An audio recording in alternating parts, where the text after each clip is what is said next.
দেখেন এবার দেখেন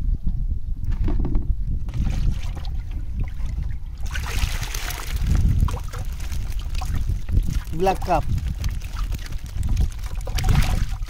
আর একটু দেখা কয় পিস কেজি হবে কতক্ষণ নিচ্ছেন দাম চামান কাকু 45 টাকা 35 টাকা পিস নীলি একদম নোভা হচ্ছে 21 টাকা পিস এই আমার ভাই দিছি 200 পিস ওর নাম জানি দিছি ও লোকের আমার নাম সৌরভ আর সৌরভ হচ্ছে সরোয়ার মেম্বার নিচ্ছে ছিল তো লোক 60 টাকা